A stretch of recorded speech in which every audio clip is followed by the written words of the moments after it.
what is just a placebo effect, but most people don't realize. Pacifiers. My 2-month-old thinks he has my boob in his mouth, but I'm actually sitting 10 feet away checking email. What a fucking dumbus. When I was about 6 or 7 years old, I woke up in the middle of the night to a giant daddy long legs on the wall right above my head.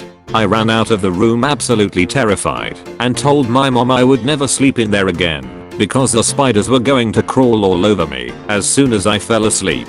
I guess after 2 nights of sleeping on couch cushions beside my parents' bed, they had had enough and decided to figure something out. They went out and bought special spider spray that would keep all of the spiders away. There was a tiny little hole in the drywall at the top corner of the ceiling, and I told them that's where they were getting in, and they had to spray there. So my mom sprayed the spider spray in the hole and plugged it with tissue paper and then sprayed all over my room.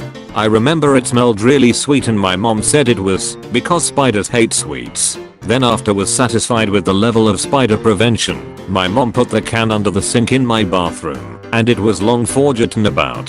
Fast forward 12 years later, I've moved out and my parents are redoing that bathroom. They asked me to come over and grab any stuff I still wanted. I'm rummaging through and I pull out an air freshener can with little holographic Halloween spider stickers all over it. My mom starts laughing and tells me that that was my special spider spray. I was completely floored, hahaha. I had actually never caught on. I thought it was genuinely spider spray when my mom had used it, and now I was looking at a Glade can with Halloween stickers all over it. Wasn't even convincing at all, but it totally did the job, hahaha. Just made me realize how gullible kids can be. Worked at a camp. The infirmary would give campers homesick medicine. Pretty much Gatorade and sugar. That stuff worked wonders. Some parent blew up and thought we were lying and brainwashing kids, so they got rid of it. I can see exactly how this goes down. Parents, I can't believe you would give my child medicine without my permission. Camp, it's sugar water. Parents, feeling stupid but refusing to swallow their outrage. How dare you deceive my child? Same parents, kids these days are helpless and entitled. My kid's pre-K has magic tissues for when the kids cry. These tissues are so magic that they are able to disguise themselves as common Kleenex. The only way to tell the difference in fact is the magic sticker that has written on it, magic tissues. Some kids determined to be big kids request the regular tissues. Truly brave. Radio waves, normal frequency, causing illnesses. There was a radio tower put somewhere near people's houses when they started complaining about headaches, fevers and other symptoms. The reaction from the company running the tower: just wait until we turn the thing on. Edit 2. Yes, it's a nocebo, I know by now.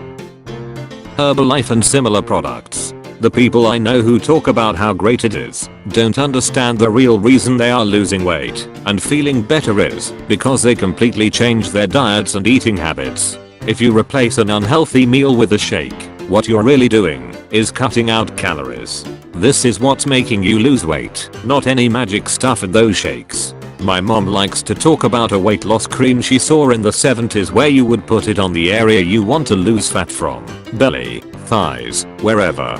Then to activate the cream you go for a 5-mile run. Mayo.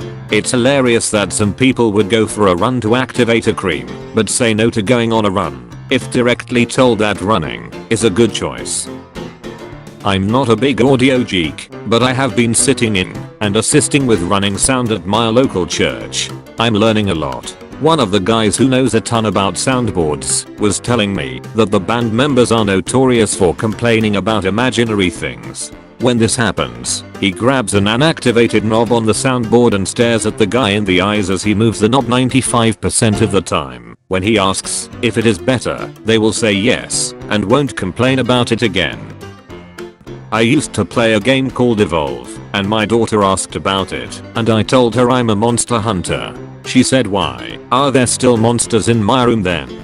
I got this super serious look, told her to stay right there and don't move, and ran upstairs like life depended on it. Spent about 10 minutes lifting weights and doing a couple of push-ups, came back down and said as serious as I could, there's no monsters in your room now, and she hugged me really big and didn't worry about it for a long time after that.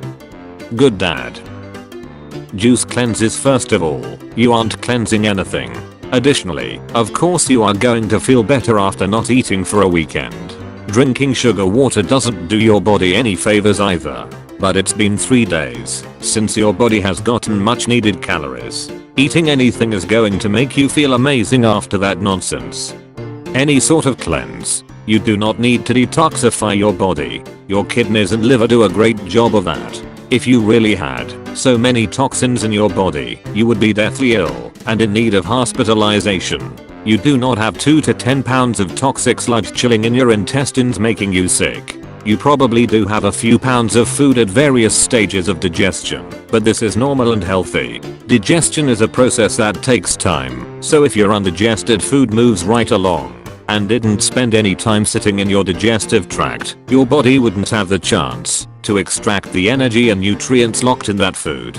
Constantly shitting your brains out, like a cleanse makes you do, is not healthy. If you're having regular bowel movements, your digestive system is working fine. If you really do have pounds and pounds of toxic sludge stuck in your intestines, then you should see a doctor as soon as possible, because you likely have a bowel obstruction. Man, I once had pounds of toxic sludge in me, didn't poop for a week, finally got frustrated, and bought a bottle of magnesium citrate. Chugged the whole thing down, and started the waiting game. It gave me some serious bubble gut. It really made my insides go from stagnant to a gentle simmer to a full-on boil in maybe half an hour, and it just didn't stop for hours. I knew relief was only a matter of time away. But you see, I'm not very smart. The bottle said allow 6 to 12 hours. I took it 7 AM on a Sunday. Figured I could inconsequentially spend my day on the toilet. 1 PM rolled around, and though I could feel something cooking, I didn't feel anything priming. 7 PM rolled around, still lots of bubbling but no progress. Midnight rolled around, and I finally just said fuck it, I'll probably end up shitting my entire bed in my sleep, but I have to work in the morning. Alarm goes off at 6 AM.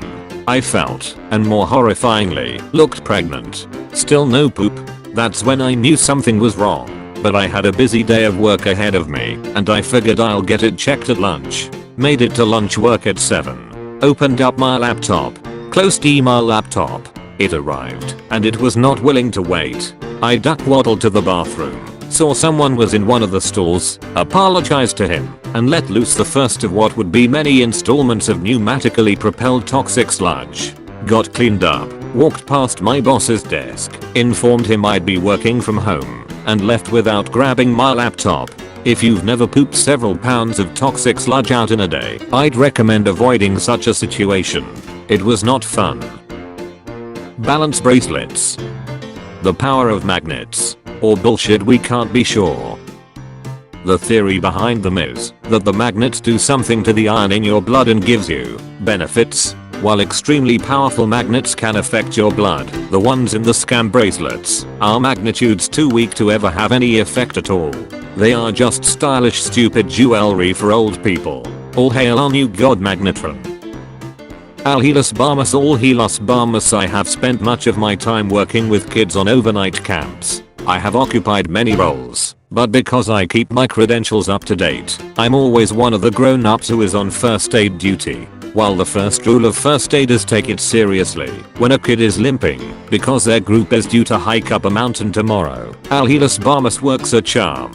Other situations it works in: kid is crying because they got hit by a bull during games, or are homesick so have a sore tummy. It is aqueous cream with a small amount of eucalyptus essential oil, which has a warming effect and makes it smell medicinal, and it works beautifully. Because of the take everything seriously rule, you do rule out if there is a dangerous injury before you pull out the Alhelas. But since we are so super serious throughout, the kids truly believe they are getting proper medicine.